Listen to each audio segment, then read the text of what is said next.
안녕하세요, PS입니다. 오늘은 데이터를 통해 각종 오브젝트, 진영별 메리트들을 짚어보겠습니다. 많이들 궁금해하셨을 주제라 생각합니다. 최대한 쉽게 내용 전달해 드리겠습니다. 오늘 영상의 기본 구조는 다음과 같습니다. 14.1 패치, 플래티넘 이하 구간, MA 다이아 구간, 그리고 마스터 이상 구간 3개로 나누고요. 여기에 플러스 핫픽스 이후 마스터 이상 구간 지표는 따로 표기를 하겠습니다. 이걸 14.1B로 표기할게요. 천상계 플레이어들이 시간이 지남에 따라 새 시즌에 적응하고 다른 모습을 보일지 추가로 관찰하기 위함입니다. 13.24 패치, 플래티넘 이하 구간, MA 다이아 구간, 마스터 이상 구간 3개를 추가로 나누어서 비교할 수 있게 지표를 뽑았습니다. 마스터 이상을 제외하면 모두 15만 경기 이상씩 표본이 모였으며 14.1 패치 마스터 이상 구간은 총 9,151경기, 13.24 패치 마스터 이상 구간은 28,853경기를 기반으로 정리하였습니다.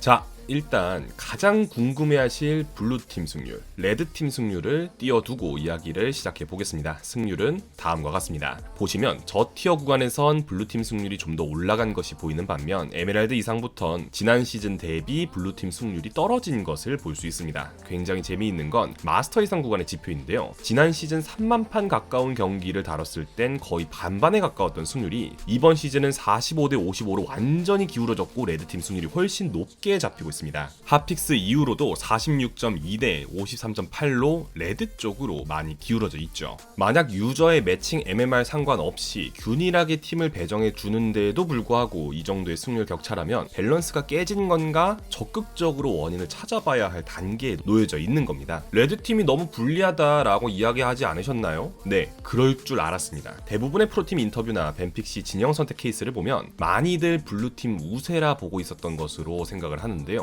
왜 이런 결과가 나오고 있을까? LCK 레드 진영 승률 우세와도 연결되는 부분이 있을까? 이제 하나씩 지표를 더 뜯어보겠습니다.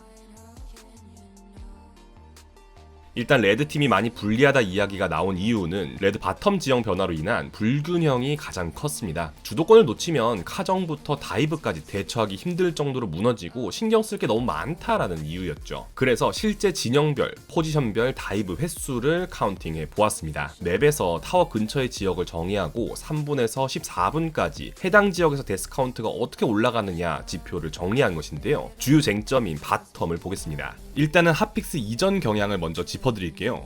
마스터 이상으로 보시면 작년에 레드 바텀은 0.51, 0.4 정도의 데스 관련 수치를 보인 반면 이번 시즌으로 넘어와 0.49, 0.38 정도의 값을 기록하게 됩니다. 거의 비슷하다 혹은 약간 줄었다 정도로 볼 수 있겠네요. 블루 바텀은 0.38, 0.28 정도를 기록하던 것이 0.34와 0.25를 기록. 역시나 작년 대비 줄었는데 감소폭이 조금 더 큽니다. 작년이나 지금이나 레드팀 바텀이 블루에 비해 다이브로 많이 죽는 것도 맞고 이번 시즌도 그 경향이 유지되고 있으며 지형 변화로 인해 레드팀 바텀이 살짝 더 위험에 노출되어 있나 의문을 남길 수 있을 정도의 차이를 보이고 있습니다. 참고로 오늘 영상은 마스터 이상 구간을 기준으로 설명을 이어나갈 예정입니다. 다른 티어 구간의 값들, 포지션의 값들을 궁금해하실 거라 생각을 하여 수치 자체는 모두 띄워드리고 있으니 필요하신 분들은 멈춰서 보시면 되겠습니다. 화면을 캡처해서 내용 가져가실 분들도 계실 텐데요. 영상 출처 남겨주시면 좋을 것 같습니다. 잘 찍어주세요. 뿌이.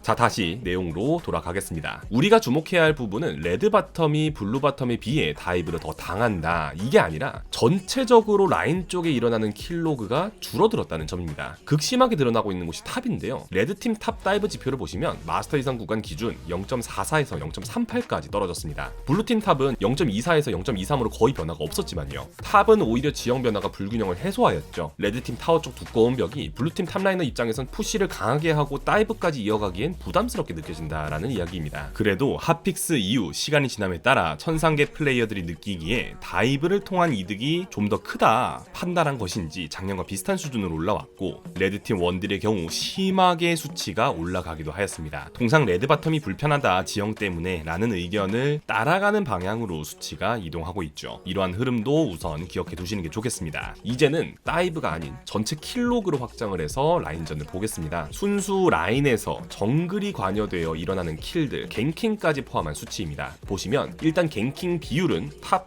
미드, 바텀 순으로 2대 3대 5가 어느 정도는 유지되고 있습니다. 대신 마스터 이상 구간에서는 바텀 갱킹의 비율이 줄어들긴 했죠. 상체 쪽 위주로 이벤트가 이전에 비해 좀 더 일어나고 있습니다. 갱에 의해 킬로그가 뜨는 절대적인 횟수는 거의 비슷하게 유지되고 있습니다. 단 여기서도 핫픽스 이후 천상계에서는 전체적으로 라인 갱킹 성공 횟수가 늘었고 바텀 쪽을 좀 더 봐주는 경향이 늘어났습니다.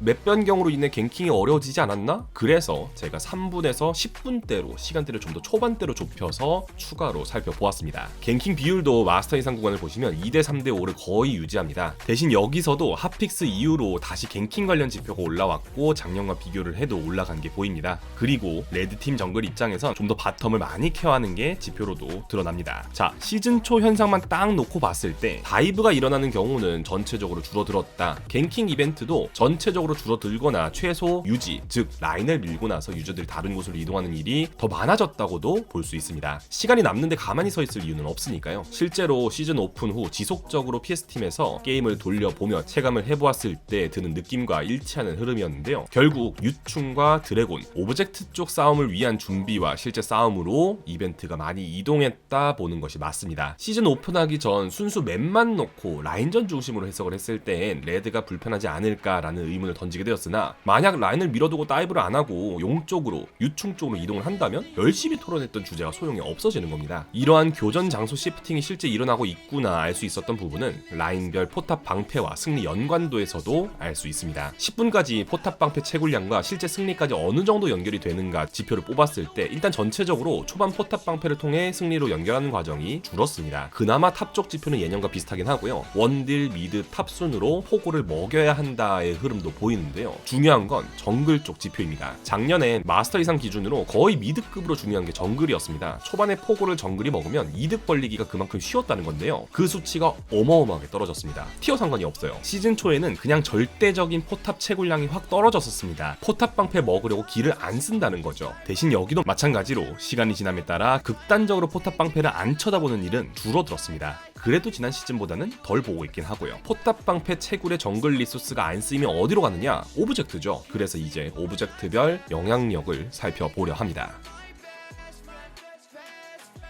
자, 초반 구간 오브젝트를 다음과 같이 제가 정리해 보았습니다. 유충 4마리, 유충 5마리, 유충 6마리, 천용, 용 2스택, 전령. 오브젝트 관련해서 질문 많이 하시는 부분이요. 유충 5마리까지 못 먹으면 진짜 의미가 아예 없나요? 유충 5마리와 유충 6마리는 차이가 어느 정도인가요? 유충 3마리와 천용 스택 뭐가 더 좋은가요? 유충 6마리와 용 1, 2스택 연달아 먹은 거 나눠 가지면 누가 이겨요? 전령 가치는 어느 정도예요? 이런 것들일 거예요 아마. 그래서 지금 보이는 것을 먹었을 때 승률을 체크해 보았습니다. 설명을 쉽게 하기 위해 일단 마스터 이상 구간을 기준으로 먼저 정리를 하겠습니다. 우리가 지금 궁금한 건 왜 마스터 이상 구간에선 레드팀 승률이 55%냐 이니까요. 자, 눈에 확 들어오는 게 있습니다.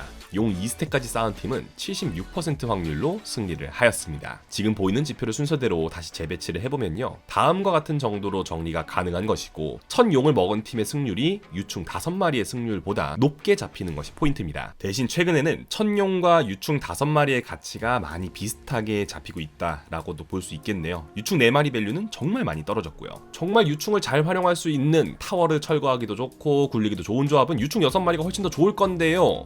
네, 그런 엣지 케이스도 있을 수 있겠죠. 여기는 솔랭에서 흘러나오고 있는 일반적인 케이스를 다루는 게 메인인 채널입니다. 우리가 솔랭 돌리면 컨셉 딱 잡고 조합 짜는 거 어려워요. 정말 특정 조합을 골랐을 때 오브젝트의 가치가 어떤가, 이를 다르게 해석하여 초반 전략을 다르게 세울 수 있는가 라는 접근은 팀 게임을 준비하는 입장에서 더 시간을 들여 분석을 해야 하고 인게임 장면 관전까지 곁들여 해석을 해야 하는 부분입니다. 솔랭 보편적인 상황에선 드래곤의 가치가 훨씬 더 높다 생각을 하며 유충 5마리까지도 애매할 수 있다, 첫 용의 가치가 굉장히 높다라고 보고 있습니다. 티어 구간별 오브젝트 지표를 궁금해하실 수도 있으니 확장해서 띄워드리겠습니다. 첫 용의 가치는 작년과 비슷합니다. 용 2스택의 가치도 비슷하네요. 유충이라는 오브젝트가 추가가 되었고 포탑 골드 채굴할 리소스가 유충 쪽으로 많이 이동했다 보고 있는데 유충의 밸류는 티어 상관없이 거의 비슷하게 잡히고 있습니다. 전령의 밸류는 탑승을 하여 변수를 더 많이 만들어낼 수 있는 등 메커니즘이 달라져서 그런지 밸류가 많이 올라갔습니다. 참고로 작년 전령의 경우 첫 번째 전령 관련 관련해서만 지표를 뽑았습니다. 그리고 1000용을 먹은 팀이 두 번째 용까지 연달아 먹는 비율은 58% 정도로 잡히고 있었습니다. 이러면 또 질문하실 수 있어요. 2용을 연속으로 먹을 정도면 이미 게임이 한쪽으로 많이 유리한 상황이 아닐까요? 그래서 높게 찍히는 거 아닐까요? 사실 실제 게임을 해보면 유충 쪽에 집중하는 흐름이 많이 잡히기도 하고요. 작년과 드래곤 밸류가 비슷하게 유지된다는 점에서 이미 그 질문은 어느 정도 답변이 가능해 보이지만 여러분들이 그냥 궁금해할 만한 주제로 더 좁혀서 제가 지표 보여드리겠습니다. 유충 6마리와 드래곤 2스택을 나눠 가졌을 경우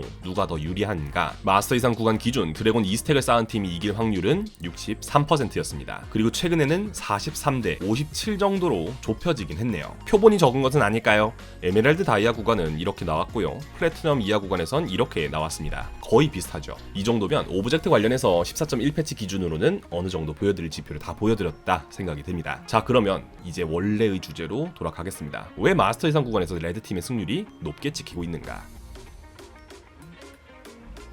14.1 패치 기준 각각의 오브젝트를 블루팀이 먹었을 확률을 정리해 보았습니다. 딱 이게 나뉘는 게 보이실 겁니다. 유충이나 전령 쪽은 블루팀이 좀 더 잘 먹고요. 드래곤은 레드팀이 좀 더 잘 먹죠. 블루팀이 용을 친다 가정했을 때 퇴로가 막혀있다는 점, 강가가 좁아졌다는 점, 그리고 이 때문에 레드팀은 벽 너머에 자리를 잡고 포킹까지도 가능할 정도로 지형적 유리함을 가지게 되었습니다. 이는 유충 쪽으로 가면 그대로 뒤집히죠. 레드팀이 유충을 치면 퇴로가 막힌다는 점, 전체적으로 포위당하기 쉽다는 점 동일합니다. 게다가 지금 보여드리는 부시가 굉장히 중요한데요. 블루팀이 레드팀으로 이동하면 시야 잡기는 꽤 편하지만 레드팀이 블루팀 시야를 먹기 위해 깊숙이 들어가는 건 다소 불편합니다. 강이 좁아 해당 부시 시야를 먹는 것도 중요한데 유충 쪽은 블루팀이, 용 쪽은 레드팀이 그 시야를 먹는 게 편하다는 것이죠. 이러한 점들이 정직하게 오브젝트 획득률의 차이를 가져왔다 생각합니다. 그런데 재미있는 점은 플래티넘 이하 구간에선 지형적 이점을 살려 오브젝트를 먹는 것이 잘 안 일어나고 있습니다. 에메랄드 이상 구간으로 가야 시야 작업과 지형을 활용한 오브젝트 설계가 좀 더 잘 이루어지는 느낌이죠. 오늘 영상의 흐름을 쭉 정리를 해보면요. 전체적으로 포탑 방패까지 채굴하려는 흐름이 줄어들었다. 그러면 남는 시간에 무엇을 하냐? 유충이나 드래곤, 오브젝트 교전을 위한 시야 작업 및 실제 교전으로 리소스가 빠지게 되었다.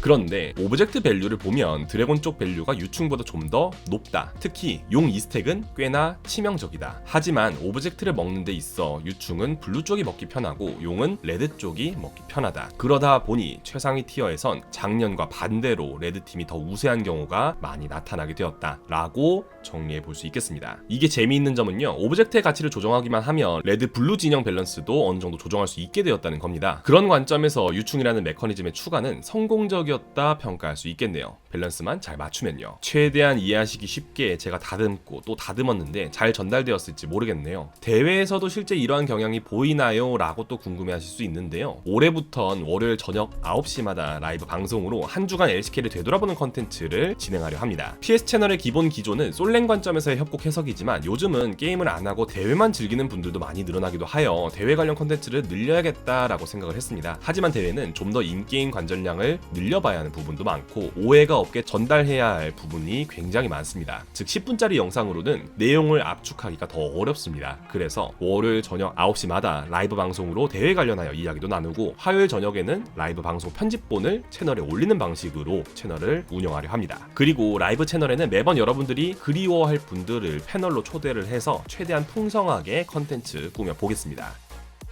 오늘 영상도 재미있게 보셨길 바라며 이만 마치겠습니다. 감사합니다.